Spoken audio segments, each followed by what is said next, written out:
And we're live. What's going on, everyone? It's Talks with Kenny here today, and we got a doozy one for you guys today.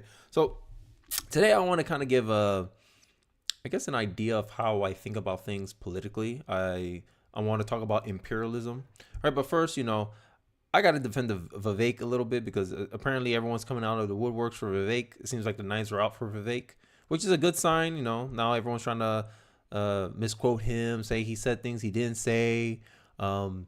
Get mad at him because he said something a year ago and now he's saying something different now. It's like as if people's minds can't change. It's all over the place today. But I want to kind of get into my imperialism, and obviously I want to talk about the Overton window a little bit, which is something very commonly known in politics as well.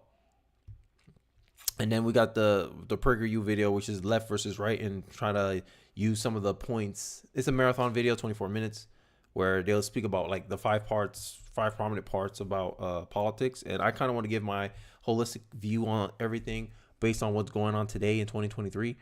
And yeah, let's get right into the video. I don't want to take too much time because I kind of want to finish this fast. So let's check out the Vivek video. This is a video from Black Conservative Perspective. I really like his channel. This is where I get some of my news most of the time. Sometimes I can't watch them because obviously I'm recording.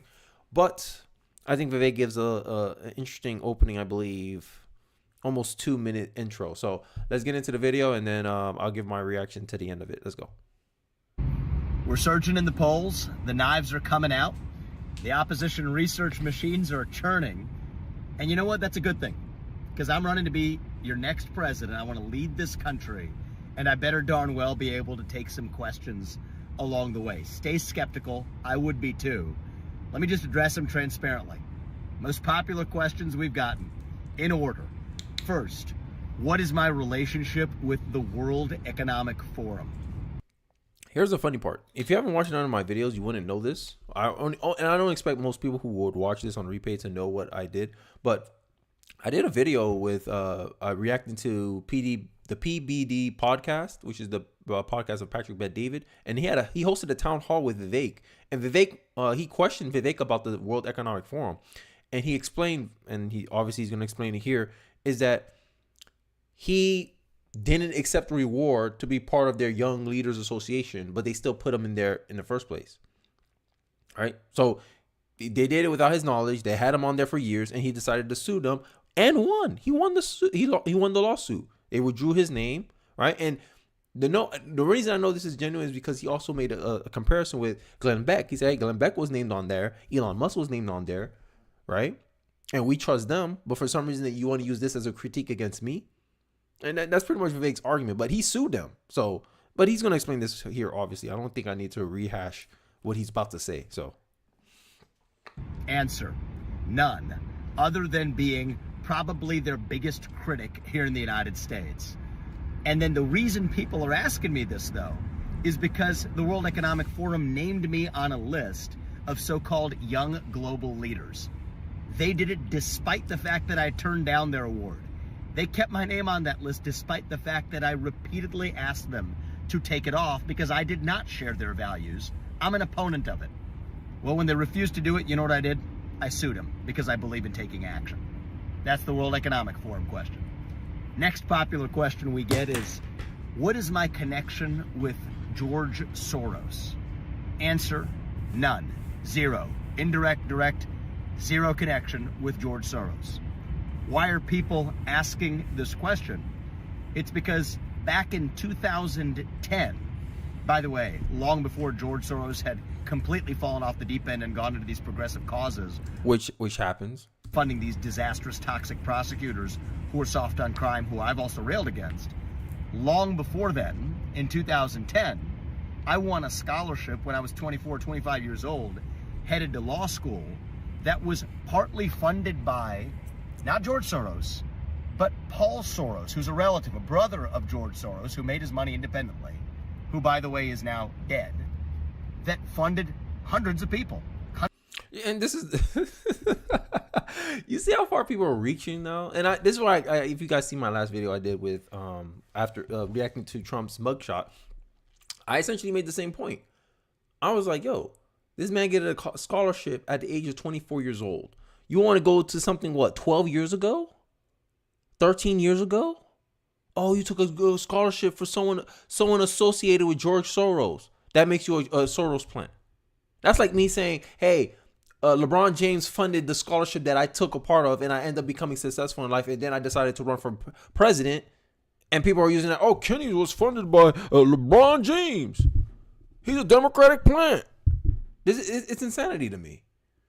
Come on, guys. We got to be truthful about this stuff, man. We can't be doing all this disingenuous stuff. And then, Fox News did a report. I remember seeing it somewhere that over the course of the 3 years, he made about like $2.2 million, right? And I don't know if you ever got into law school or you do a graduate program or MBA, but them stuff's expensive. Like, there's a reason why people some say, hey, let me work in the workforce first, then go into there, right? And you don't know his financial situation. I don't even know where he was living at the time. If it's New York, they was taking a lot of money out of his 2.2 million, right? At the end of the day, free money's free money. It don't matter. Like, if you're making six figures, someone offer you 10 grand, are you going to take it? Especially if it's a merit-based scholarship. No one turns down free money. So this idea that, you shouldn't be taking money from your political, bro, what? This is why I talk about a lot about like conflicts, right? Someone wasn't running in the political light. And you're going to use the fact that something he took 11 years ago, 12 years ago, and you're going to say that's comparable to now. He already told you the World Economic Forum, he disagrees heavily with them. And who's a partner of the World Economic Forum? George Soros. Like these billionaires don't do a lot of philanthropy in our society. This is reaching at this point, bro. I'll be more how you say it. I'll have a little bit more respect for the criticism. They just say, hey, I don't feel like I can trust the guy.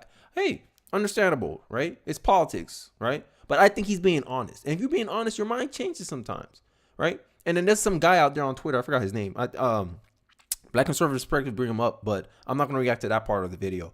But he brought up how there's a tweet where Vivek agrees with George Soros, and it's about communist China. And if you've been looking at the debates, Vivek does not like China. He's very like anti-China. So when George Soros goes against anti-China, of course you're gonna agree. It's like saying George Soros says 2 + 2 is 4, and Vivek says I agree, and then people are using that as a line of, he might be a Democratic plan because he agrees with George Soros on this. Bro, when people ask, you need to do your research. He's Soros funded. He took a scholarship? He started pharmaceutical companies and he made money off of pharmaceutical companies. Do you know how the pharmaceutical companies work? Do you understand that industry? What are the norms in that industry? Right? Because people are going to talk about how he had a failed drug that didn't pass the FDA. The FDA didn't get FDA approved, and he still made millions. And people are using that as a bad point when that's apparently common in the pharmaceutical realm, in the pharmaceutical industry. It's like a startup, pretty much. When you invest money in a startup, the venture capitalist is risking money losing. He risks losing his money investing in you for the chance of you being the one that hits big. It's the same rules apply in the pharmaceutical company. This is why I don't like a lot about this commentary space, is that people are so quick to try to slander you with surface level things because they're immediately trying to find information that immediately confirms their confirmation biases about somebody, and they just run with it without doing a deeper level research into it. Right? And that kind of thing aggregates me, because I think you're trying to create a narrative about somebody, right? To meet your own ends or your own sense of self-worth or whatever. But I've been rambling a little bit too long. I'm gonna let the video play.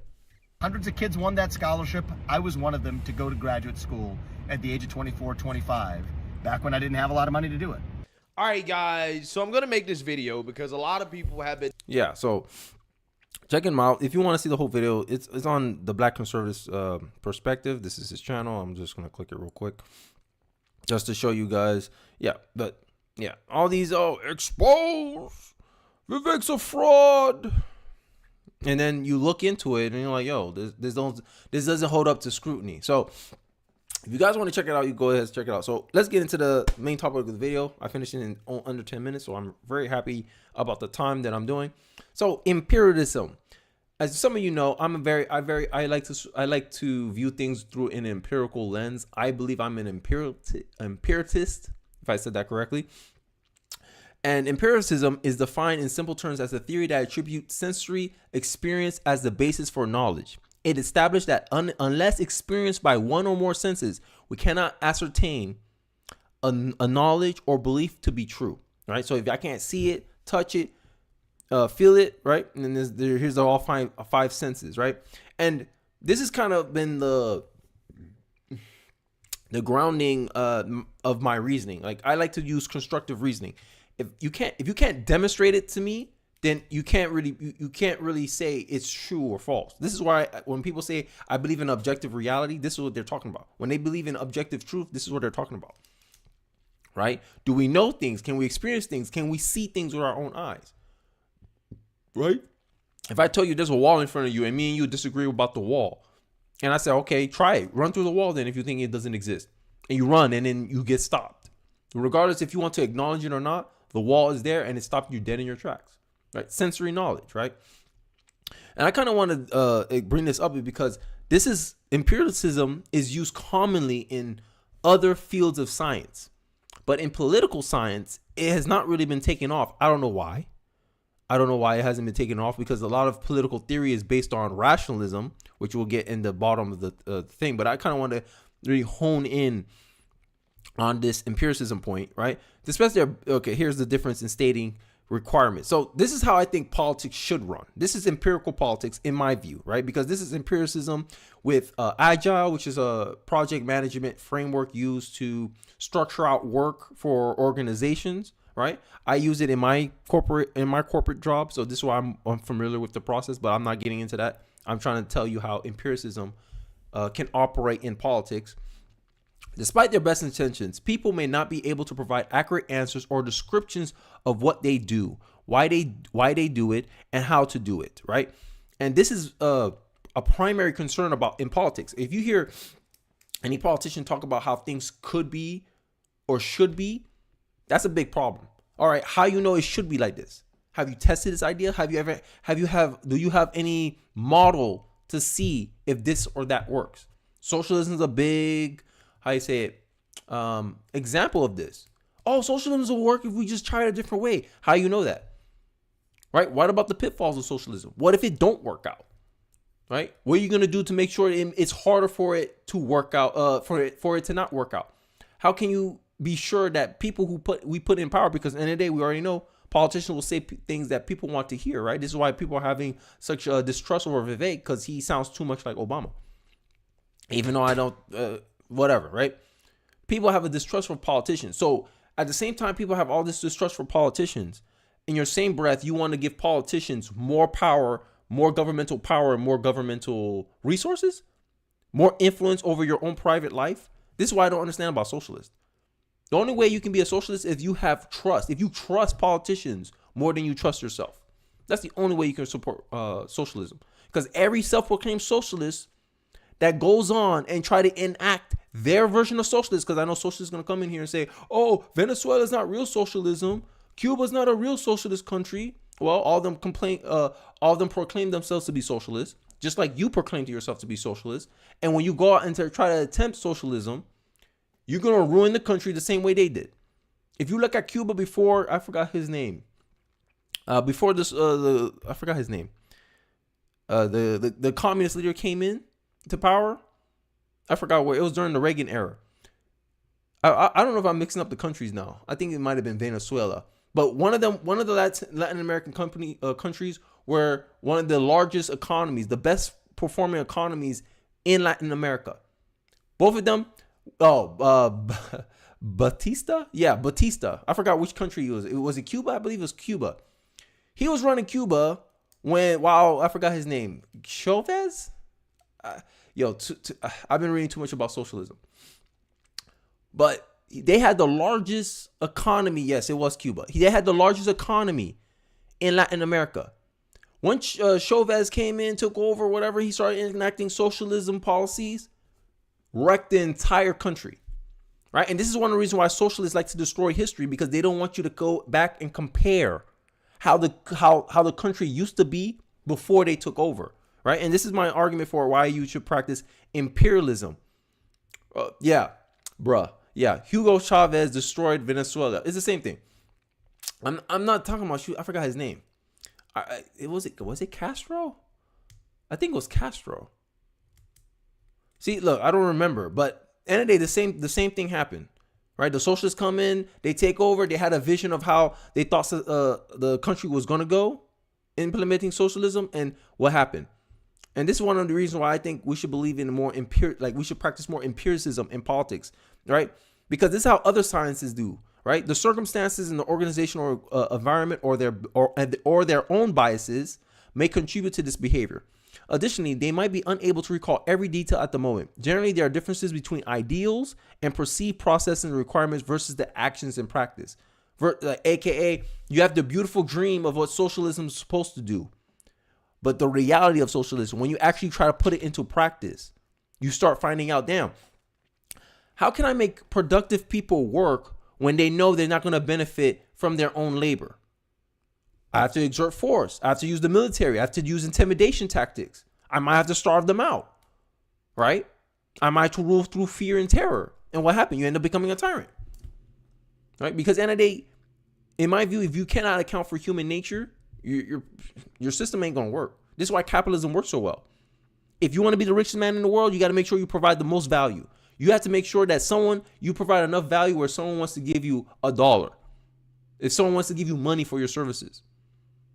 And usually someone's not going to give you money for no reason. They have to find value in what you're doing. And this is how capitalism works within human nature. And this is why it's the best system to bring people out of poverty. All right? That's not me just saying that. That's not me just believing that. That's the facts and reality. If you see all the poorest countries, they're socialist. All of them. Haiti, socialist. Right? Venezuela, Cuba now. What? People are running from these places for a reason. Every place that fully embrace socialism, people are migrating from there to come to the United States. But people here in the United States want socialism. Socialism is just as popular as capitalism, right? And this is my problem with this is because people are not practicing empirical. They don't have empirical evidence to support their beliefs. They're just rationalizing this and it will be different here, as if we're some different type of human beings compared to people coming from Cuba, Venezuela, and Haiti. But I digress. You can uncover these deviations simply through discussion. Experiencing the working product is the best way to discover such differences and get the feedback needed to ensure the following. We are building the product and feature that is indeed valuable, right? Or you can put this, a policy that is indeed valuable, right? Does what it says. It gives the expected result. We're building the product and feature that the way that they would intend, it's intended to be valuable. So if socialism is intended to be valuable, aka make the lives better of other people compared to capitalism, what's your data to support that? If you don't have that, then it's just an assumption you're making, right? And then the whole point of empiricism is you use feedback to inform your own decisions about your theory, right? There's a famous scientist or science professor I like to quote, and he talks about how if you have a theory and you test your theory in reality, and reality shows you that your theory is wrong, you must accept that your theory is wrong. And this is the same test I put every idea I ever had in my head, I tested in reality. Is minimum wage really good for people? If you implement minimum wage, let's go with the law here. Let's ask the question, what do they want? What does minimum wage attend to do? Hey, let's raise all the wages of people, give them a livable wage. Okay, describe what you can do with it. Like, describe how you're going to go about raising minimum wage. Okay, we'll put in a regulation for all the businesses to adopt $15 minimum wage. Okay, what they like. So you have to guess, okay, who's going to like this policy? People making under $15, under $15, and people who make over $15 are not going to like this. Okay. Now, the second part of it, this is the imagination, where we just imagine, okay, we give people $15 an hour, you're working 40 hours, that's a pay bump, right? We're going to keep all the jobs. That's the imagination. Now, empiricism, you have to observe what it does. Okay, you implement it. What's going to happen? Oh, well, you increase the cost for businesses. Okay, what's going to happen when you increase the cost of businesses? Business is going to be incentivized to either cut hours or cut jobs. Oh, is that true? Do we have any evidence of this? Yes. If you go to the blue states that have a higher $15 minimum wage, Small businesses can't afford it. Therefore, there's less jobs because any day, small businesses are responsible for 60% of jobs created in our economy. So minimum wage actively hurts the people that are responsible for creating most of the jobs in our economy, right? And this helps what? Big businesses. Big businesses, they could afford regulation. Big businesses like the Democratic Party, because the Democratic Party's regulations almost act as a gatekeeper for an up and coming company, because up and coming companies can't afford a $15 minimum wage, right? And then the businesses don't have to make budget cuts. Their products may be more expensive because if they have to keep their workforce at the same capacity, right? They'll start trying to merge jobs together so they can get more for their buck, right? Workers may be more overworked because obviously the business want to get as much value out of them because now they cost more to maintain, right? And that's the measure part. You measure the idea and they say, hey, was this overall better for the American people because we implemented $15 an hour? No, it wasn't. Because now the worker's making less hours, right? Because if you were working $10 an hour and you had 40 hours, you made $400. But if you're making $15 an hour and you only work 20 hours, you only made $300. You lost money, even though hourly you gain money. That's the net. That's how you measure an idea, right? But in politics, in political science, we don't do that stuff, right? We don't do none of this. Oh, let's put it through a test, right? And I'll tell you the theories that are competing in politics. So you don't need to worry about all the business talk. I just wanted to get to the idea of empiricism. Competing theories. While understanding empiricism in detail, it will be interesting also to understand the counterview. This is rationalism, which is this concept right here, right? I don't want to get into the thing. This is just explaining epistemiology, which is the theory of knowledge. I'm pretty sure a lot of people know what that is. So rationalism believes that we already know the specific ideas without experiencing them. AKA, hey, we're going to guess. AKA, hey, we're going to make a judgment call without any proof or not, without every evidence, right? I'm talking about, hey, I don't suffer from imagination. That's where I get this idea from. Imagination. What do they want? What can it do? What it's like? Imagination, right? And then reality is the experience. I care about the experience. But rationalism and a lot of liberals, I made an Inconvenience Truth series. A lot of liberals use this kind of rationale that they believe they already know the specific details about things. Oh, Kenny, democratic socialism is different type of socialism. That's not like it's not like the other forms of socialism that you has experienced so far. That's a rationalization. That's not reality, right? The reality is you're a self-proclaimed socialist and you're going to attempt to put in socialism.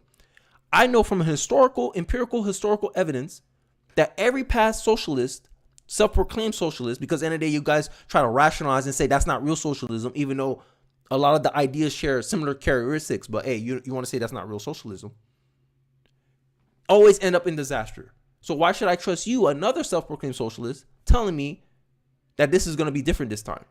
You see why someone like me they're not going to trust you saying that?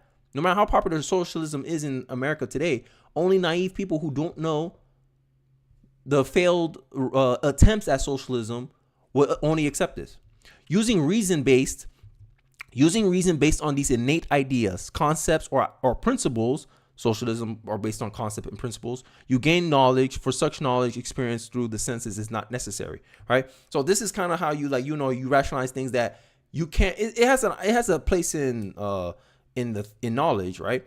However, we may not be. This is the pitfalls of rationalism, and I think this is why liberalism, is not good. It's not based on any constructive reasoning or in any reality. You might not be aware of such innate ideas initially. However, we can still act on these innate ideas. As for instance, gravity. We know gravity exists without having to understand gravity. You know how to use your computer without understanding all the intricate pieces that creates the experience you get from using your laptop. Is the same thing. Even when unaware of their existence, by using logic and reasoning to generate knowledge. But end of the day, those are the assumptions, though. And I think a lot of our political theory is based on assumptions, right? So the conclusion is empiricism can overcome biases and natural inclinations to provide an ideal picture that might be different from reality. And this is a big part of what goes on in our political discussion. We don't know the reality of our ideas versus our ideal picture, right? It's idealism versus realism, pragmatism, right? So I just kind of wanted to get into this. So here's the Overton window. As you know, it's a popular political concept. Excuse me. The Overton window, as you can see, is the concept that society, there's a general centerpiece point where there's a certain range in politics where you can realistically run on certain issues because most of the populations are in that sphere, right? Which is between popular, sensible, acceptable, radical, unthinkable, right? So here's a definition of it. A political principle that is widely accepted in society falls within the window and is regarded as sound popular policies. Now, a lot of people say that this is just a construct, and it is, right? Because at the end of the day, if what's going on right now with Trump has not shown you that lawmakers can try to condition people to see a new normal, and it's a form called normalization. I think I found this term from the authoritarian moment, where people would slowly try to push like slightly more extreme ideas out, like outside the window, outside the norm, right? For instance, you can think of 08. 08 is a perfect example. 08, gay marriage wasn't seen as something mainstream, but certain people kept pushing. This is the point of advocacy, right? This is why people advocate for stuff, right? Because they want to expand this window, or they want to shift the window more towards their direction. This is the point of activists. This is the point of advocates, and essentially, this is supposed to conceptualize public sentiment, right? This is where the understanding of the window has made its move is important to voters. You can think of the window as where politicians stay the vast majority of the time. So this is where you get electability, right? This is where you get the concept of electability. When people are trying to be elected, they try to stay within the perceived Overton window, right? So this is where I got the quote: "Politics is a downstream from culture." Andrew Breitbart, right? This is really what the Overton window itself is about. Let's try to use a few examples. So they talk about like laws passed, and I didn't want to get into it. I kind of just want to get the Wikipedia stuff. So for a quick summary, Overton describes a spectrum from more free to less free with regards to government intervention. And to me, I think you can also break down the Overton window as less government or more government, right? According to Overton, the window frames the range of policies that a politician can recommend without appearing too extreme to gain or keep public office, given the climate of public opinion at the time. Slavery fit into this. Abortion's currently this way, right? Some people, like the majority position, which is the Overton window, 80, I think 60, it's a large percentage of people agree that abortion, there should be some access to abortion, while the radical position, I'm not going to call it extreme, but radical positions are 9-month abortions or abortion ban, right? The problem I have is in the Democratic Party, they push for 9-month abortion bans, and mainstream media, because at the end of the day, I already showed you Malcolm X. I agree with Malcolm X. The media is the most dangerous entity in the world. It can make the innocent guilty and the guilty innocent. It can make ideas that would be normally seen as extreme seem as mainstream. Oh, no, that's fine. No one's doing that. That's why the Democrats play denial games, but they still implement it though, right? And hey, Jonathan Fields, in the wiki, right? I can show you the wiki here, right? This is the Overton window. In the wiki right here, someone criticized that the Overton window, viewing politics through the Overton window reinforces liberal notions about the moderate center. Even that center grounds erodes, and that Overton did little more than repackage the basic negotiation principles that if you are asked for a lot, you'll likely get more if you ask for a little. Sorry. She makes the claim that, hey, this is absolutely false, that the business of shifting the Overton window, lawmakers are actually in the business of detecting where the window is and then moving according to with it, right? So I think it's a two-pronged problem here. Politicians try to cater to where's the center is, right? But they're trying to guess. And in my view, if you're trying to guess, okay, where's that center is, you tend to try to test, okay, let me throw some fillers out. Oh, 9-month abortions. Oh, I didn't see the country don't like that. Let's not talk about it, but let's still do it, right? Lawmakers can still have an agenda. And I think this is one of the problems I have with some people. Wikipedia is like they always seem to want to put a narrative about the Overton window, because Overton window was seen as something that the right, people on the right use to try to make their positions more approachable, right? And to me, it's a promoting a current policy or similar ones within the window to seek to convince people that policies outside of it should be deemed unacceptable, right? So I like the idea of the Overton window because it helps conceptualize where we are in modern times, right? I did a video about the inconvenient truths about liberalism and explain a lot about how people, essentially 2016 is an example of this. People were fighting and making the concept, the idea that Trump normalized radical ideas because he kept pushing it, aka the border wall, which I don't think is a radical idea. And my idea of the Overton window is that it's very subjective. It's very based on your subjective, right? What you think as moderate changes based on where you are at. Like, if I can find the most objective term I can say, an objective Overton window. How you perceive the objective Overton window is, if you're a lefty or if you're a socialist, anyone right of you, you'll see as a far right extremist, right? Oh, I'm a socialist, I'm a collectivist, and then there's a guy in the center, he's a liberal, believes in free speech. You're gonna say he's far right, right? To you, you're near the middle, right? I think based on where, if you're a conservative or a liberal, you think you're more closer to the center than you really are. I think that's a safe assumption to say. And I honestly just think that we're all caught up in our own biases about these things. Form right? America. Oops, I played the video by The accident. right doesn't. Hold on. So the whole point of the Overton window, and I'm getting lost trying to shift around different stuff. But yeah, the Overton window is I like the political context of it because it helps really give a politics one-on-one on things, right? And I think breaking it down to more government, less government, it helps a lot of people understand what's going on, especially this election season, what's going on. So I'm gonna do a kind of an analysis video of left versus right. It's a video marathon by PragerU. Before I go into it, I'm gonna read some chats. I am very busy at the moment, but I'm going to watch the stream later. I hope you're doing well. God bless. Thank you. Okay, appreciate that, Jonathan Fields. Hope you're doing okay. And let's get into the video. So the first part of the video is going to be about government. I'm gonna let it play as much as I can, and then I give my thoughts where I stand on these issues. Let's get into it.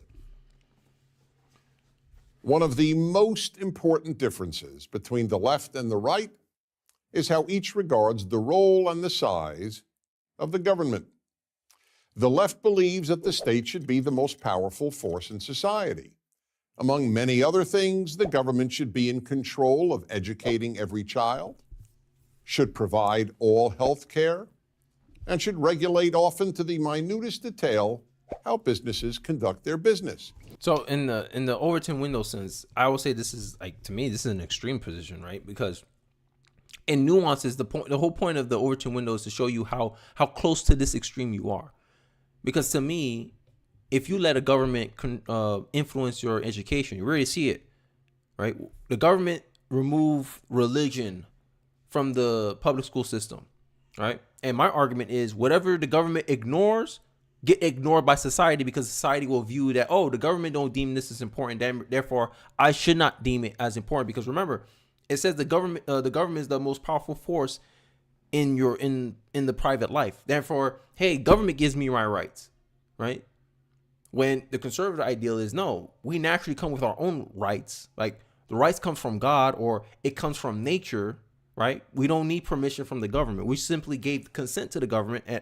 In the Constitution, it says it's consent of the governed. That means it's a mutual relationship. That means, hey, like, if this government doesn't benefit me, I could separate myself from it. This is why we have secession clause in place for government, right? But, you know, I think the reason why I'm so against government, like, having any influence or control, because they can essentially push their own agenda based on ideological differences. And I don't think government should have that much power. I think education, transmission of value should be determined by local government, which is more state rights, which is closer to the individual.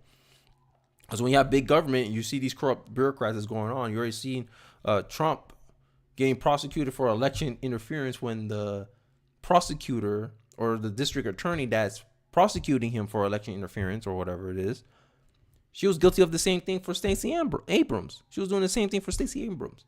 But she feels the hypocrisy. She feels like she's justified in doing that. Now imagine these people are teaching your kids. Imagine these people have influence over your healthcare. If they giveth, they can take it away, right? If you're not responsible for your healthcare, you're not responsible for transmitting value to your kids, that responsibility doesn't just evaporate in midair. The responsibility just gets shifted to someone else. And if someone has a responsibility over it, in my view, they have authority over it. So that's why I say I don't tend to trust the government giving them authority over these things. This is why I'm against nationalized healthcare, central planning, because I don't trust a small group of people to make decisions on behalf of millions of people. Right? But I digress. In Germany, for instance, the government legislates the time of day stores have to close. In short, there should ideally be no power that competes with government. Not parents, not businesses, not private schools, not religious institutions, not even the individual human conscience. Yeah, so you're just a cog in the machine. You live, eat, breathe for the benefit of the state, which I don't agree with this. I think a more conservative idea is it's a more communal relationship with government. It's like, hey, it's a two-way street. I give you consent to govern me, and then you govern me in a trade-off of, hey, you make my life safer. You make our society safe, good, law and order. You maintain our society, make sure we're all on equal footing. We all have equal rights. We all have equal access. AKA, to me, and this is my view of the government is a referee. The referees just make sure the rules are equally applied in our society, because we all gain benefit of protection, regularity, predictability, right? Recourse if someone does something to us, regardless of they're bigger than us, smaller than us, black, white. That's the point of society, right? Because a government, essentially the main core role of the government, in my view, is merely to provide a social order and a different way of recourse. So that way, different tribes of people don't have to go to war to resolve issues. I think that's the biggest goal of government, right? And it requires some form of unified culture, right? So I digress, man. Let's get back into it.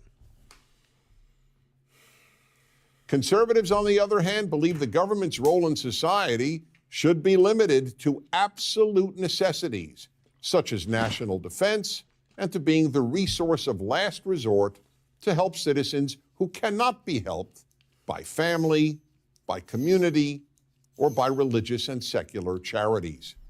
Which is, yeah, that's the case. Like, help yourself, right? Right. That's why we like, and there's an interesting thing in reality that this is the case, because I remember during Ronald Reagan era, when Reagan was making a bunch of cuts to government, like shrinking the government essentially, charity for the years that Reagan was running was up. People were contributing more to charity because they had the sense of, oh, the government's not going to do it, I should help out and do it. And the opposite came in is when there was more government support, more government benefits, more government entitlement programs. Less people donated to charity because they're like, oh, the government can handle it, right? So in my view, and this has been my biggest talking point ever, is that policies set incentives. If you put up an incentive where, oh, government's going to take care of everything, then people are like, okay, then I don't need to I could be less charitable. But if you put out an incentive where government's not going to handle everything, people are going to be more charitable. Therefore, there's an idea that the people can rely on each other and themselves and not the government to resolve a lot of the social issues and social problems that are affecting our society, right? And I think that private citizens handling an idea is better than the government handling their idea, because the private citizen is more closer to the problem. They have more intimate knowledge to actually resolve the problem. But I think I've been rambling a little too long. I'll let the rest of the video play. Conservatives understand that as governments grow in size and power, the following will inevitably happen. 1, there will be ever-increasing amounts of corruption. Power and money breed corruption. Yep, and that's what happened in Haiti, right? Politicians have power. They were putting their friends and family in positions of power, and then they use it for their own benefit, because at the end of the day, human nature is, the primary assumption is humans do things off their own self-interest. And that doesn't go away because they magically become a politician. This is why I can't stand politicians that sit there and pretend that they're so good, they're so wholesome, they're so, like, when they come at Vivek, I was like, yo, this guy's a human being, bro. Like, there's no such thing as a perfect politician. Politicians are not your leaders. That's always been my stance. And people are just being nitpicky because they're so used to the fakeness of politicians presenting themselves as some good moral people. Oh, I care about the people. No, it's a mutual relationship. You want my vote? How are you going to make my life better or my country better if I put you in office? That's something you have to learn, you know? But I think, politicians make the conversation more emotional than logical and practical. But, that's just the time. That's just how we are as human beings. But I digress. People in government will sell government influence for personal and political gain. Biden. And people outside government will seek to buy influence and favors. Everyone knows. In Africa and Latin America, government corruption has been the single biggest factor holding nations back from progressing. Exactly, it is. And socialism just make it easier to do this, right? And even in our kind of system, is starting to be this hybrid, like a corporatism, pretty much, is where a private and public relationship is developing between government and private corporations. All you have to do is look at the Twitter files and see how the DOJ was out here telling Twitter to downplay certain stories that made the Democrats or Biden look unfavorable, ban certain pundits and individuals because they spoke out against the administration, right? I think that kind of relationship with the government is unwarranted, right? Just like liberals like to sit here and yell at us, oh, there needs to be a separation of church and state.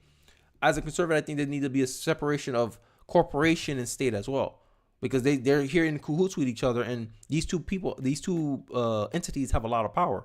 And Vivek made an interesting point in his book Woke Inc., and he talks about how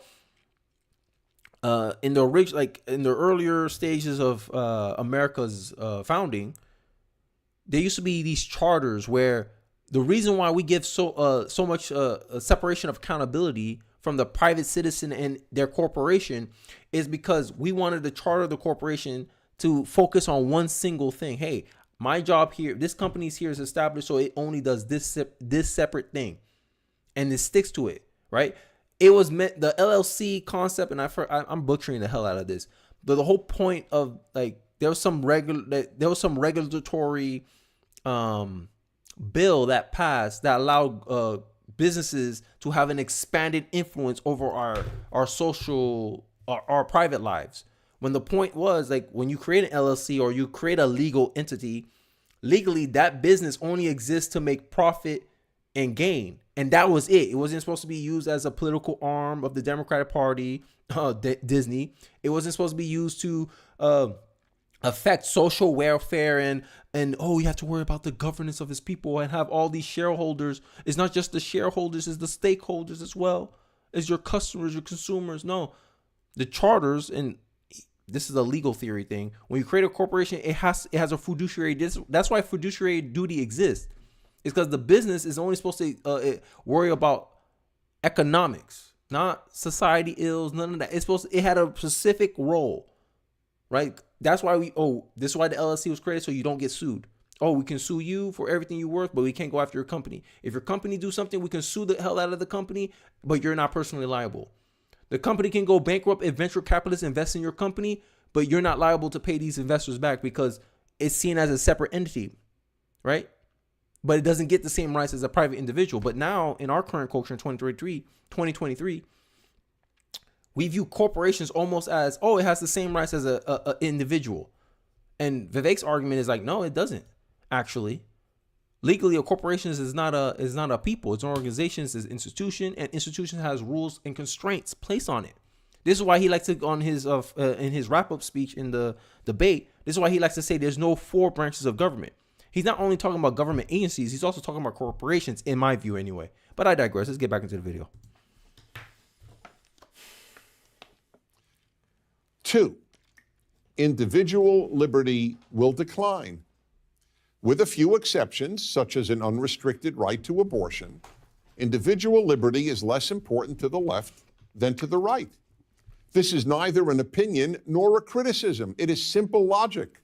The more control the government has over people's lives, the less liberty people have. 3, countries with ever-expanding governments will either reduce the size of their government or eventually collapse economically. Every welfare state ultimately becomes a Ponzi scheme, relying on new payers to pay previous payers. And when it runs out of the new payers, the scheme collapses. That's Social Security for you, right? But end of the day, baby boomers ain't gonna let it go.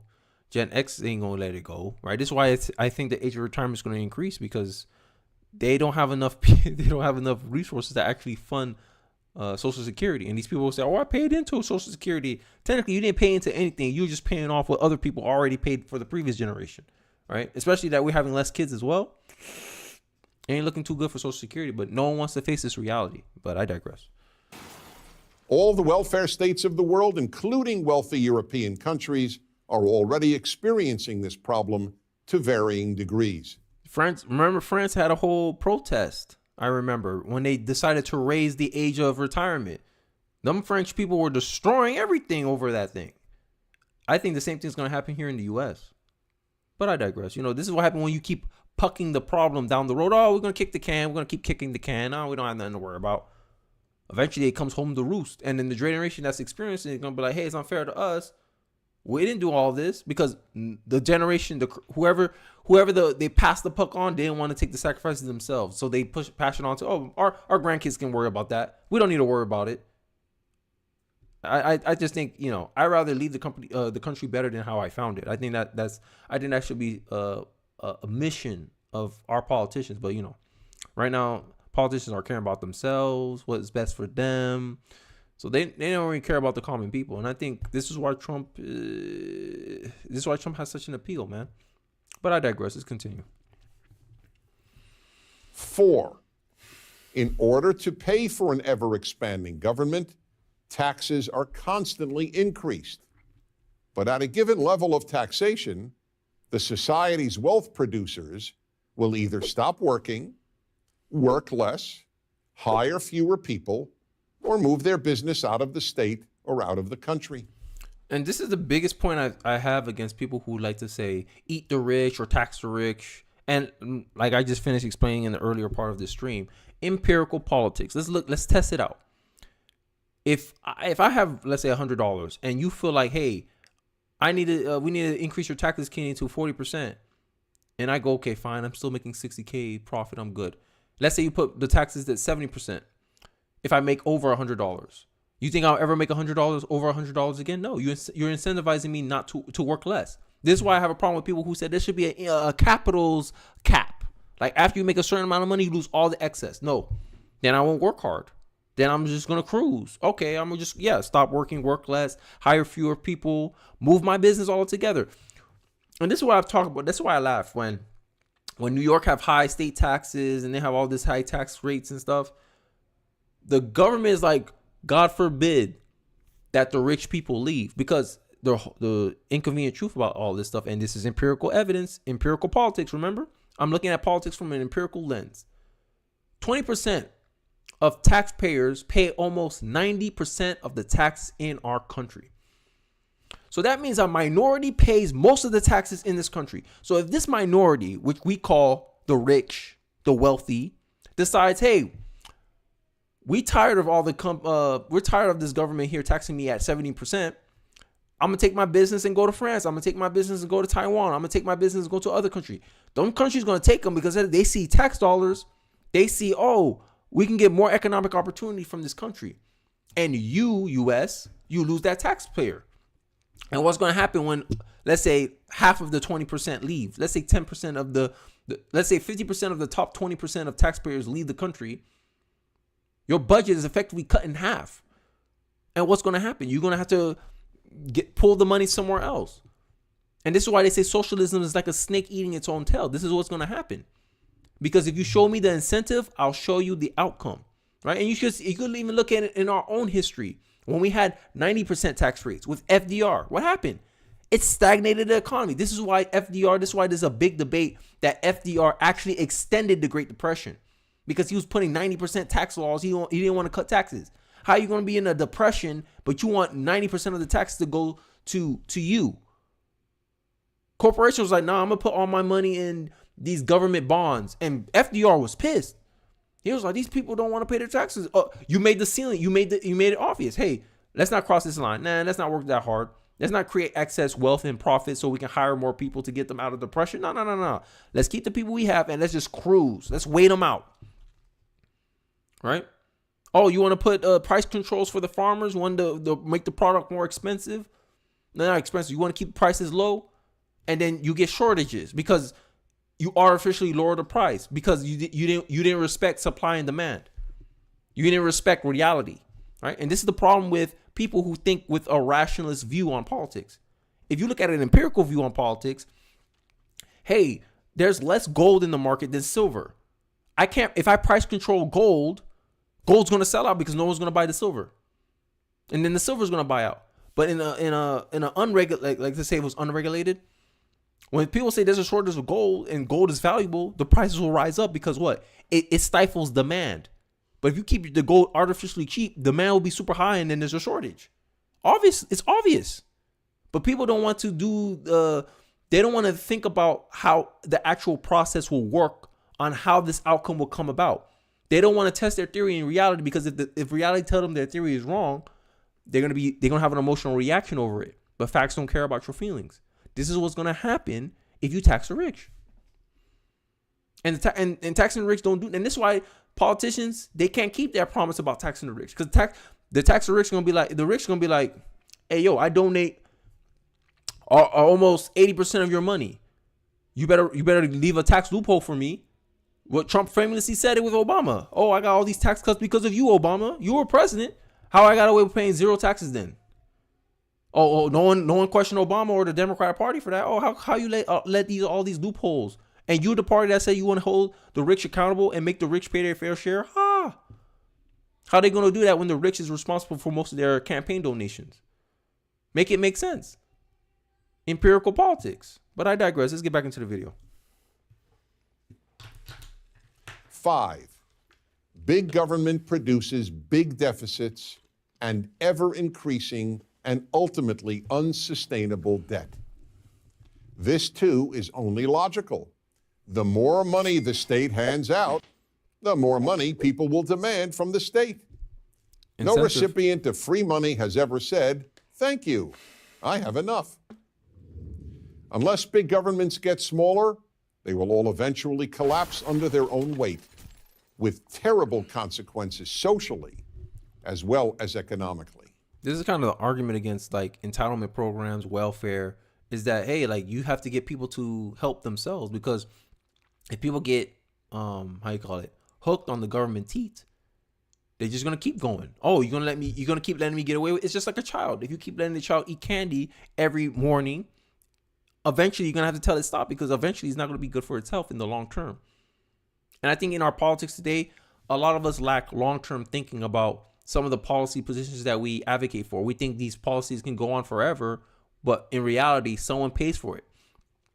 All you're doing is like, it's not free. When people use free, it's free for you. It has no cost to you, but the cost, someone has to pay the cost, right? I have free housing. When you're a kid, you have free housing. My son, he has free housing. But end of the day, the house is not really free. Someone got to pay for it. I got to pay for it.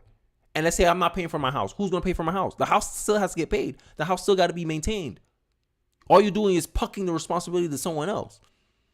And when that means of that responsibility is gone, you lose the house, right? If I'm not paying for the house, let's say my mom's paying for the house, right? If my mom dies, God forbid, something happened to her, right? And I can't pay the house, I lose the house.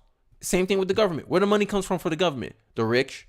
20% of the taxpayers are responsible for 80% of the tax revenue. So the government don't really pay anything. The citizens of the country pays for all this stuff, all those welfare programs, all this other stuff. So what are you going to create an incentive? If people, which I've been seeing lately, if you got women on TikTok bragging about how the government pays their rent and they didn't have to do anything, all they had to do was ask for the amount of rent. Hey, I asked for $1,800. Government gave me $1,800. Maybe I could ask for $2,000. I should ask for $3,000 because they gave me the $2,000, no question. Right? When people see that and those TikToks start going viral, people are gonna be like, "Yo, why I'm working for?" And the people that's actually paying for this lady so she can flex and say she only pay she have free rent. Government's giving her $2,000 a month to pay for her rent. As the people start going less and less and less, the burden, the ability for the government to pay for all these free people is going to be unsustainable. It's an offset. End of the day, the people on welfare has to be way less than the people who are paying for welfare, aka the taxpayers. The minute welfare gets a certain level, it becomes unsustainable, and like you said, the economy collapses. Show me the incentive and I'll show you the outcome. And I think this is what welfare did. Because if you look at the war of poverty, and I know I've been rambling a lot, guys. I got a lot to say about the government. But when you see the war on poverty, which was Lyndon B. Johnson's bill to solve poverty for the black community, the purpose, the goal of that welfare program was to lower poverty rates. If you look now, the poverty rate slightly dipped and then it went right back to the same levels when the welfare program started. To me, that's a fail. To me, that's grounds for, you got to disband the government. You got to remove that agency. It didn't do its job. It didn't do its purpose. The purpose of that agency was to lower poverty, to lower the poverty rates. The poverty rates are still at the same level before that agency was created. That means it failed its mission, but we still keep it around. Why? Government handouts. No one wants to give up their handouts. Oh, it benefits me. It's convenient for me. I personally benefit from this program. Oh, we shouldn't take it away. And you got all these people who are essentially dependent on the government voting a certain way. And you know who it is. The party that advocates for maintaining that agency or expanding that agency. It's almost a bribe. It's pretty much bribery. That's why part of me, if I'm thinking about welfare reform, one of my welfare reform will be if you're on welfare, you lose the privilege to vote. That's going to be one of my, because end of the day, there's a conflict of interest there. It doesn't matter if welfare is going to destroy the country. You'll still vote for welfare because you personally benefit from it. I think that level of bribery shouldn't be allowed in our politics. It's the same way as if I put a gun to your head and say, you got to vote a certain way too. You got to vote for the Democratic Party or I'll kill you. It's the same thing. It's a threat. Hey, if we don't get into power, we can't guarantee that you're going to keep your benefits. That's a threat too. How is that not coercion? But, I digress, man. Let's get back into the video. 6, the bigger the government, the greater the opportunities for doing great evil. The 20th century was the most murderous century in recorded history. And who did all this killing? Big governments. Evil individuals without power can do only so much harm. Yep. But when evil individuals take control of a big government, the amount of harm they can do is essentially unlimited. And this is one of the reasons why I don't trust central planners. Because you can't come here as a central planner and say, oh, I'll not misuse all the great power that you've been giving me. This is why I agree with the founding fathers' separation of government. I'm glad they separated the 3 branches of government, and it's harder for you to do radical change because it lowers the risk of this happening. It makes it harder for this kind of thing to happen in our country. Now, they're doing a damn good job in trying. Oh, we should rewrite the Constitution, the liberals always say, because they want to rewrite it in their own image so they can do what they want. But hey, I digress. Let's get back into it. The right fears big government. The left fears big business. But Coca-Cola can't break into your house or confiscate your wealth. Only big government can do that. As libertarians will say, a monopoly on violence. As irresponsible as any big business has ever been, it is only big government that can build concentration camps and commit genocide. 7, big government eats away at the moral character of a nation. People no longer take care of other people. After all, they know the government will do that. That's why Americans give far more of their money and volunteer far more of their time to charity than do Europeans at the same economic level. Because of socialism. Like it goes back to the point I made earlier in my stream, is that the bigger the government, the less charitable contributions are given that prior year, because people will see that, oh, the government's expanding. Oh, the government will handle it. They start parking responsibility on the government. And this is what happened with healthcare. Healthcare used to be something private associates used to do. Oh, we're part of the Freemason Club. In the Freemason membership, you get this healthcare, you get this retirement plan. If something happened to you, you get this life insurance for your family. We should do everything very communal. But, as government started encroaching into our private lives, start managing our healthcare, start requiring as expanding regulation into our private lives, we started, government this, government that. And it becomes an incentive of, let's expand the government to cover healthcare, our retirement. And that's how we get into the situation we currently are at today, right? And as you lose responsibility for yourself, you also lose authority over yourself. And I think that's a trade-off that I'm not willing to make as a conservative, but I digress. Without the belief in an ever-expanding government, there is no left. Without a belief in limited government, there is no right.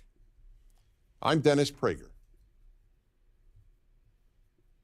This is a video A marathon. fundamental difference between left and right concerns how each assesses public policies. The right asks, does it do good? The left is more likely to ask a different question. Take the minimum wage, for example. Uh-oh. In 1987, the New York Times editorialized against any minimum wage. Yeah, they advocated for zero minimum wage. Zero, yes, zero, right? But if imagine if minimum wage was zero, there'll be more job creations, right? And at the end of the day, it's at will employment. If someone doesn't pay you a wage that you think is valuable enough for you to do the job, you don't take the job. You can, like, no one can force you to take a job you don't want to have, right? So this is the idea of zero minimum wage. But a lot of lefties gonna say, "Oh, those are slave wages." If you have a job that's only worth making $6, hey, that's where your skill's at. But I don't know. To me, it's an incentive structure, right? If you know you have no choice but to be successful, make more money, take more control of your life, I think you will be incentivized to look for more higher income skills, more ways of expanding your income instead of being comfortable in a job because you want a livable wage, being a store clerk or mopping the floors or being a janitor, right? End of the day, I think it makes people comfortable being kind of mediocre, and also it rises cost, right? You raise the cost of labor, companies will be less likely to hire people, right? Less profits, they're less likely they're going to spend money on you. It's just because end of the day, economics is just not some, oh, I do this. This is a predictable reaction. Human behavior drives, like, you have to account for human nature and human behavior. If you do a certain thing, you're incentivizing the human to be like, okay, is there a way I can automate my cleaning with electronic mops, right? Can I somehow take away from the workforce because now they're getting too expensive? Now I got to give them benefits. Now I got to give them this, right? Benefits used to be, look, that's one thing I miss about like earlier America. Benefits used to be tied to an association. Like I already made this point before, but it stayed with you for life. Like if you lose your job, you lose your health care, you lose all your benefits as well, because the benefits are so tied to employment. And I don't think health insurance should be that way, right? If you do market insurance, is more expensive than if you do it with a corporation. I think that's a lot to do with limited competition. But I'm a capitalist. I think privatizing healthcare will actually make it more affordable, like we have with car insurance. Car insurance is pretty affordable. They cover only the high risk things. Like I forgot the stats, but the stats of going into like a big medical emergency is like less than 15% of the time. So it doesn't happen as often as it does. So health insurance companies can cover that. And the small stuff we can cover, like our checkups, follow-ups, medicine in a way. And that costs compensation, just like your car insurance. Your car insurance only kick in when you get into an accident. But the maintenance of the car, changing the tires and all that stuff, you handle that. It comes out of your own personal pocket. But you're paying health insurance for like big events, life-threatening events. Like you lose an arm, or you get into a car accident, you got majorly hurt. That's where health insurance can, in a privatized way, and that's how I'm thinking about health insurance. But I'm just throwing out ideas right now. Let's get back into the video. Public policy. The title of the editorial said it all. The right minimum wage, $0.00. There's a virtual consensus among economists, wrote the Times editorial, that the minimum wage is an idea whose time has passed. Raising the minimum wage by a substantial amount would price working people out of the job market. There's also argument for, that's also the reason why a lot of conservatives are against immigration, or at least not open immigration, like unmitigated immigration. Limited immigration is like in the middle for me. Open borders is an extreme position, and completely closed borders is also an extreme position for me. Right? I still don't know how I feel about it, but the reality is, if you have a lot of unskilled labor, that also lowers cost as well, right? And I think that's a big problem in the job market, right? And it affects what? Low skilled jobs. Low skilled workers. Who's more likely to be a low skilled worker? Hispanics and black people. But Democrats don't care. They're just like, oh, they just want to look good. But is that actually doing good? You're doing something that's actively hurting people in the long term, even if they feel like it's a good thing.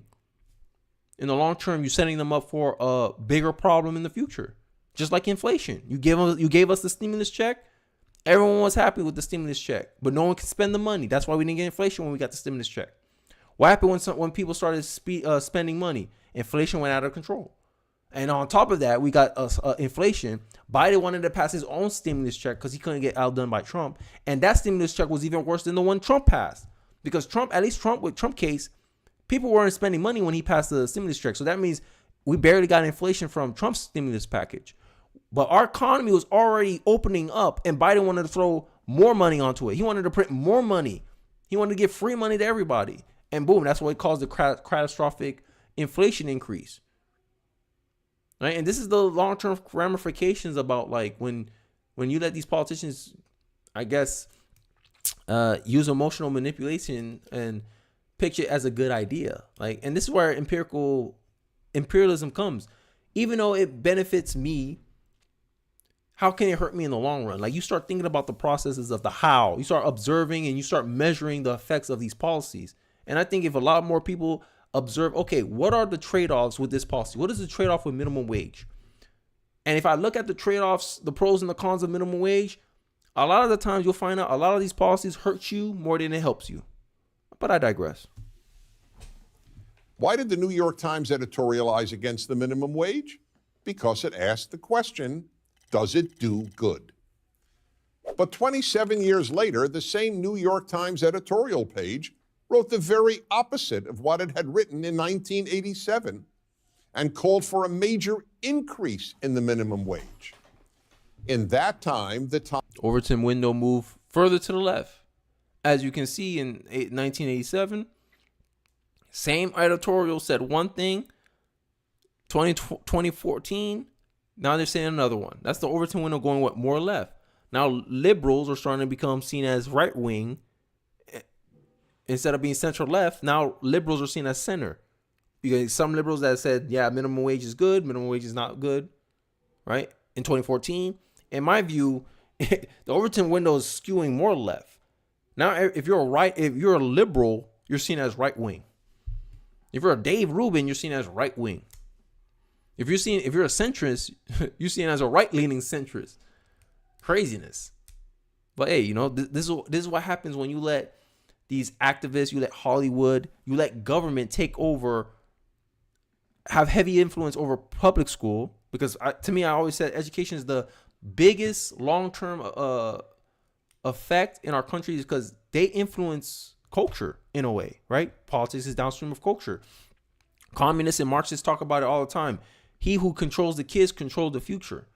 And this is how the Overton window gets shifted in 2014 compared to 1987. This is how baby boomer liberals think differently than millennial liberals, right? Right? Baby boomer liberals like, yo, race shouldn't matter. Millennial liberals are saying, if you think race don't matter, you're racist. It's craziness. But this is why conservatives don't trust big government. Because government is incentivized to what? Create an incentive that will benefit itself more than it benefits the people. When it should be the other way around. The government is accountable to the people. Therefore, the people should be transmitting its values to their children to continue that relationship. I'm just saying. This is why it's like, since the government is responsible for funding public schools, they have authority on what the public schools teaches. Trade-offs, man. And you may not, and a lot of people don't see that. They don't see past like the obvious, like the nuance. People only see time and money. They don't see other things because they don't value it, or we're taught not to value those things. Everything's measurable. But I digress. Times editorial page had moved further and further left and was now preoccupied not with the question, does it do good, but with the question, does it feel good? And it feels good to raise poor people's minimum wage. Yes. Yeah, it's a superficial victory, right? A second example is affirmative action. Study after study, and more importantly, common sense and facts. has shown the negative effects that race-based affirmative action has had on many black students. Lowering college admission standards for black applicants has ensured a number of awful results. Just to cite one, more black students fail to graduate college. Is that empirical or is that rational, right? Rationalists will say, if we make a concerted effort to bring in more black people, obviously more black people will come in and graduate college more. No, opposite is true. It's false. It's a false idea. Empirically, if you look at the evidence, if you're bringing a black person because he's black and you give him a lower bar to pass, you're essentially setting him up for an environment where it's harder for him to succeed. It's crazy. So then they fail college more. It's crazy. Why? Bro. Because too many have been admitted to a college that demands more academic rigor than they are prepared for. Rather than attend a school that matches their academic skills, a school where they might thrive, they too often fail at the more demanding school that lowered its standards to admit them. Yeah, there's no pride. There's no virtue from dropping out of the Ivy League colleges, right? And this is the it feels good. Look, we got more black people going to Harvard. We got more Hispanic people going to Harvard, but they're dropping out more, possibly with higher debt. But they don't care. All they care about that moment, they're selfish reasons. Oh, I just want to feel good about this. Oh, I feel good admitting more Hispanic people. After that, you wash your hands of them, and then when these same Hispanic people are drop out of college, and now they have to go with this minimum wage job, or they have to go transfer because they couldn't keep up at the work at the school, but the the bad grades followed them. You essentially made their life harder, and you wasted their time. They could have graduated school on time at another school where their skills actually qualified for, but you artificially put them in a position in a higher skill level than they were supposed to. It's like putting a middle school kid into the NBA. You setting him up for failure. Oh, we got look, we got more middle school kids playing in the NBA. This has never happened before. He's the first middle school player to make it in the NBA. And then he gets cut in a year. Not even a year. He gets cut in 2 months, maybe a week after you put him in, because all you care about was filling up the quota. Same thing happens in corporate America. All the affirmative action hires are the first one to get let go because they usually have a lower performance ratings than people who got in on their own merit. This concept that Dennis Prager is putting up is called the mismatch theory. Now, a lot of liberals try to debunk it, but like I said before, if you test a theory out in reality and reality show you your theory is right, you must accept that your theory is right. Opposite is also true. If you test your theory out in reality and reality shows you your theory is wrong, you must accept that your theory is wrong. But not these liberals, not these leftists, not these emotional people. They want to feel good about their recommendation. They don't want to change, so they double down and keep trying again. Or they go like this, la, la, la. They don't want to hear the counter arguments or the counter evidence to their claims. They just want to sit here and say, oh, diversity is our strength, when diversity is shown to lower the quality of performance, lower the quality of the work and the ability of the workforce. Imagine if basketball practiced affirmative action. Who's going to win? Team affirmative action or team meritocracy? We already know what's going to happen. Team meritocracy is going to win, even though most of them look black. That team is 76%. That team is not diverse. Look at our diverse team. We got short, black, woman, Asian. They're going to get destroyed and blown out by 50. And that's reality. Empirical evidence. And I think if we practice that more in politics, bro, it'll blow away all this BS that politicians try to sell to the American people. But it requires a deep understanding. And I don't think a lot of American people have the time nor the interest of actually knowing at a deep level how these things work, right? But but this is the problem I have. Like, we need to, create a structure, incentive. This is why I like PragerU so much. It counter out this narrative, this liberal bias, this liberal narrative about how things are supposed to go. Oh, it's just self-evident. It's self-evident. It's self-evident that affirmative action is good for black people. What's your sources for that? Oh, it's just a belief, aka a feeling. They don't know they don't know that for a fact. But I digress. I'm done rambling. I'm done rambling. It's clear that supporters of race-based affirmative action ask, does it feel good, rather than does it do good? A third example is pacifism and other forms of peace activism. Many people on the left have a soft spot for pacifism, the belief that killing another human being is always wrong. Not all leftists are pacifists, but pacifism almost always emanates from the left, and just about all leftists support peace activism, peace studies, and whatever else contains the word peace. The right, on the other hand, while just as desirous of peace as the left, what conservative parent wants their child to die in battle, knows that pacifism and most peace activists increase the chances of war, not peace. This is peace through strength, but it makes sense. Like, one of the arguments for why I think the worst thing we did was eliminate bullying for my generation, I'm a millennial, is because kids don't like millennials, a lot of millennials my age or younger, they understand how to deal with confrontation. This is why a lot of millennial men, women are very passive aggressive. You see it in social media. They're very passive aggressive, right? And since most of our interactions are on social media, a lot of people, they're more aggressive on the online than they are in real life. Because when you're in real life, people are very meek. People are like, oh, hi. Because they're not used to confrontation. They're not used to the physical, right? So they don't understand the need to be strong, right? To give this idea of consequence, right? Because the rule, even if you lose the fight, make sure you get a good punch in. So the next time the bully try to mess with you, he remembered that punch and he's gonna go, make him pay a cost. That's the point of maintaining peace through strength. There needs to be a threat of retaliation if you do something to it. This is why a lot of people are mad at the Republican Party, because Trump is getting prosecuted, Trump is getting all this indictments, but how's the Republican Party responding? With nothing.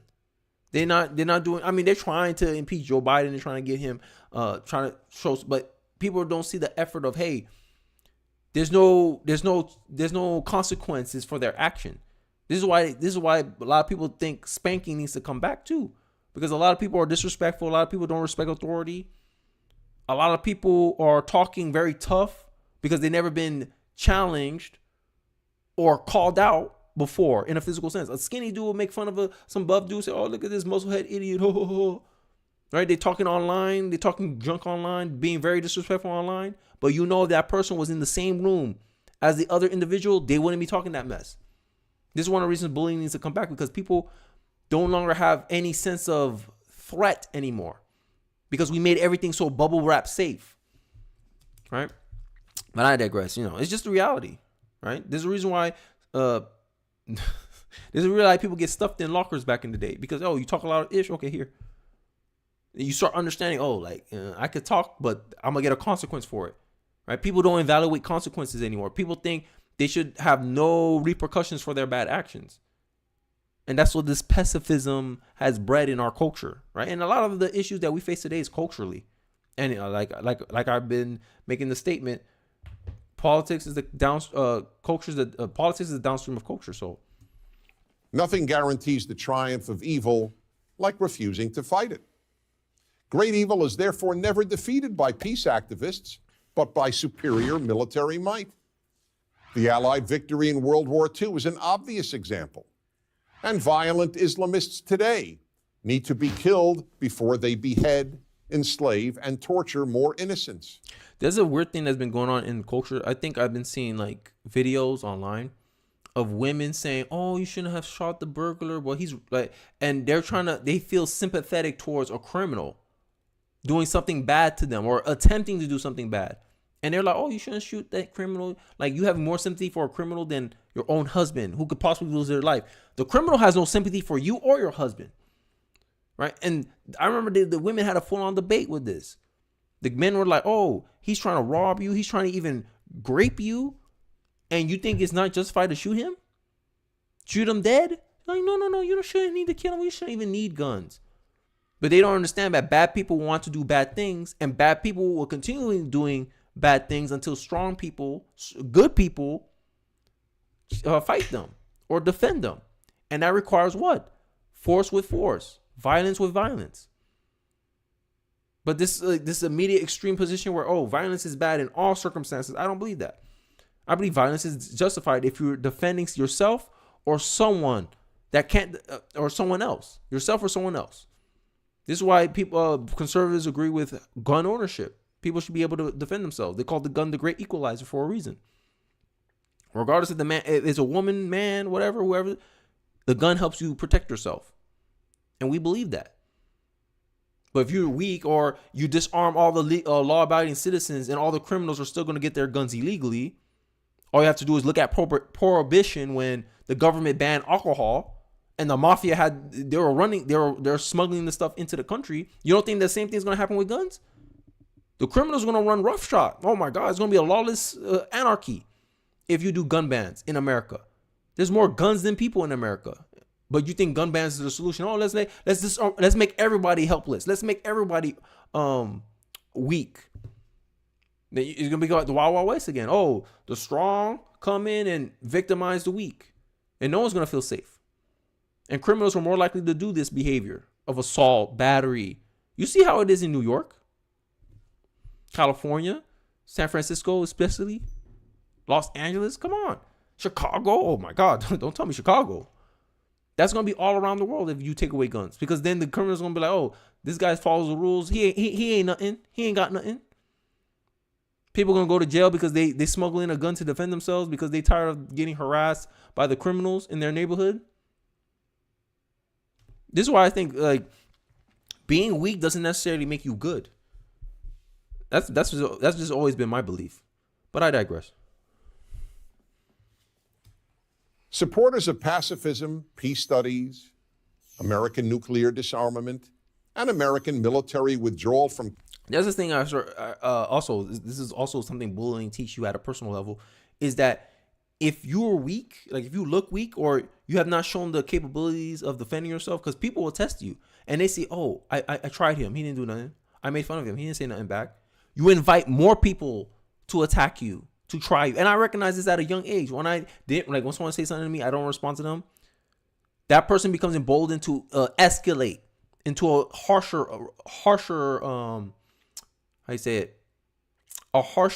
attack, right? Like he will make a harsher insult until you get, oh, okay, I know the limit now, right? Because it's a male thing, especially in when boys are playing around, like they like to test the boundaries.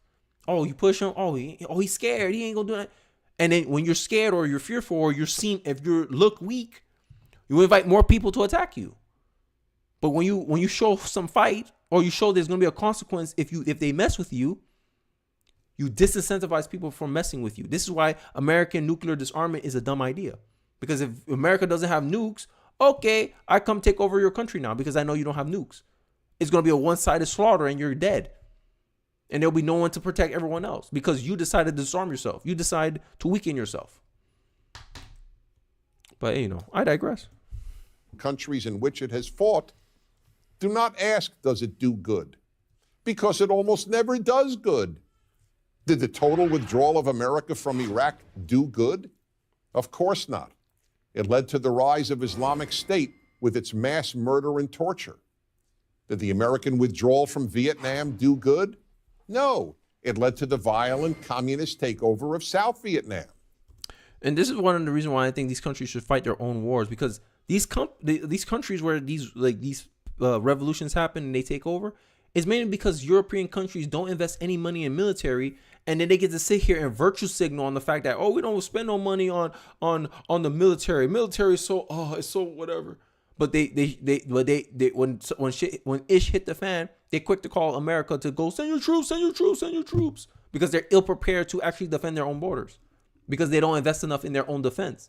So what happened? Like I said, the responsibility doesn't just magically go away. If you're not investing money to build out your own military capabilities to defend your own borders, then someone else have to pick up the slack for you. This is why all these European countries want to be a part of NATO, because they want to be protected by the U.S. But then at the same time, the citizens of these people in these European countries can go and chastise America. Oh, look at them. They're these militant warmongers. All America has is a military. Look how much money they spend on the military, and look how their people suffering. They can come back and wag their fingers at us, but minute something hits the fan, can you save us with your army? But where was your army? This is what I'm talking about. It's like you have savings, right? Let's say I have savings. I have 10 grand saved. And then someone, let's say my brother, he gets into a financial emergency and he's calling me. He's like, Kenny, I know you got savings. Can you? But he was making fun of me. Oh, y'all don't spend money on nothing. Y'all don't enjoy your money, huh? But when stuff hit the fan, oh, Kenny, can I borrow $2,000? Why you didn't prepare for it? You out here spending your money in the club, having fun, making fun of me because I was prudent and I was saving my money. I didn't want to spend my money like you do. Now you coming back and calling me for $2,000. This is an example, by the way. This never actually happened. My brothers are still in college, right? But that's a similar scenario to the military stuff. You don't want to invest in your military, so you can virtual signal and say, "Hey, look, we take care of our citizens. We're peaceful. We disarm ourselves. We don't have a strong military." But then when a country is willing to invade with a military, help! Last minute, you trap all the men in the country, so they have to be forced to fight. The men have last minute training. They're here friendly firing each other for a few moments. You're scrambling. You had gun bans throughout the country. Your men don't even know how to use guns. Right? This is what happens when you don't plan in the future. You wanted to feel good about yourself. Oh, look, we're peaceful. We don't need no war. We don't need to fight. We don't need no guns. Then ish hit the fan. You quick to find a gun. That's why I said it seems to be like it's easy to be liberal from afar until reality smacks you in the face. But I digress. On the other hand, because American troops did not leave South Korea, Japan, and Germany, those countries have become three of the most prosperous and free countries in the world. But I disagree with this, though. It's because America's there, but America has to continue. It's like Big Brother. It's like a women. It's like a man that can't live without his mom. They become dependent on us. And are they paying for these services adequately for the resources that's spent on defending their country and their borders? I don't think so. Instead of using some of that money, the prosperous money and free country they become, shouldn't they use that for their own defense? But America's being out here being the military police, being the police of the global world, and all these European countries, and they give like, oh, we don't need to use our own defense. Imagine if Japan, Germany, and South Korea had their own armies that was just as capable as the United States. Less burden on the United States. More of the workload is shared between the country. More of the countries can focus on themselves and can be independent of themselves. But I think this is how the U.S. gains influence. This is how the U.S. keeps itself as the world reserve currency. Because they can go, hey, you need to keep our military there, right? You got to keep using our dollars. I think this is one strategy. This is why the elites or the establishment like the fact that we got military bases all over the world. Because then people are like, oh yeah, we need the U.S.'s military. Because that's the commodity, right? We move from the gold standard and we move, and our world reserve currency relies on our military standard. The fact that we got the biggest military in the world, or one of the biggest military in the world, I don't know what Russia or China is doing, and people know, okay, the dollar is backed by the U.S. military. They got 800 military bases all around the world. All right, that brings value to their money. We're almost like a mercenary group at this point, right? And I bet you, and I think one of the reasons why the establishment is fighting people who wants to withdraw their troops from certain places like the Ukraine war, they want to send more funding there, is because then people are going to be like, yo, we don't need the US for money. They don't produce anything. I think that's the only commodity we have to sell. This is why we like war so much. But I think it's because the politicians put us in that position. We didn't get there overnight. It was a series of steps that led us to this conclusion we have now. This is why they got mad at Trump for criticizing the war. I don't know. I've been talking a lot about just these two concepts, government and public policy. I think after the public policy point, I'm going to just wrap up the stream and give my final thoughts. But let's continue with the video. So then, why do liberals support a higher minimum wage if it doesn't do good? Because it makes them feel good about themselves. We liberals, unlike conservatives, care about the poor. Why do liberals support race-based affirmative action? For the same reason. It makes liberals feel good. And doesn't that sound selfish to you? To me, that sounds selfish, right? Saying something because it makes you feel good about yourself. Doing something because it makes you personally selfishly benefit from it, knowing that in the long term it hurts the other person, or not knowing that it hurt. Like, you don't even go and verify, hey, is this thing really going to help black people? If affirmative action really helps black people, liberals don't ask themselves that question. They just assume, oh no, I have the best in intentions, therefore it's going to give the best of results. That's not the case. That's a theory. That's an assumption. That's a rationalization to justify that all along you just want to feel good about yourself. You want to be on a moral, self-righteous high ground so you could budget the conservatives over the head. Oh, I'm better than you. I'm more good than you. I'm the good guy here. And in my Inconvenient Truth about liberalism, I talk about how the progressives kind of use that liberal complex of I need to feel like a savior. I need to feel like I'm the good guy. I need to feel like I'm righteous, moral, right? This moral incarnation, like they need that validation, that moral validation. And progressives kind of lead liberals by the nose by this, and this is how they get them to back up in their corner about free speech, because they're like, oh, are you saying you support hate speech? No, I'm not saying you support that. And they just get bludgeoned or blackmailed into following along with censorship, even though it goes against their liberty stance about absolute free speech. But I digress. About themselves. They appear to be righting the wrongs of historical racism. And the same holds true for left-wing peace activism. It's nice to think of oneself as a peace activist. All this helps to explain why young people are so much more likely to be liberal than conservative. They haven't lived long enough to really know what does good. So that's empiricalism, right? That's rationalism is you have an idea, you have a specific idea about how you think things should go. Imperialism is like, no, you haven't experienced the reality of your choices, aka you have not tested your ideas, or you haven't learned how your ideas was implemented in the past and the results of that past. This is why history is important, because history gives what? Perspective, right? And I think we like what you learn in school, and school is overwhelmingly liberal. College is overwhelmingly liberal. Teachers they're liberal because teachers unions heavily support the Democratic Party. Whatever history you're taught as a child or as a young person, that influences your thinking.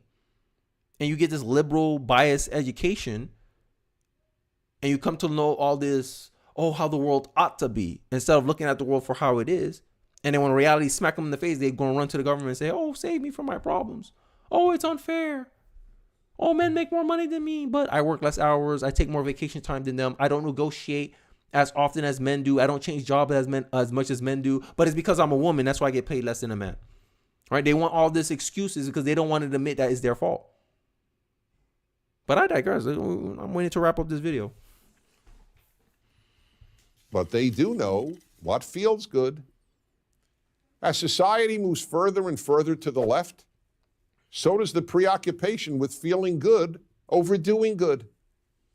The world is getting worse and worse, but many people are feeling better and better about themselves while it does. I'm Dennis.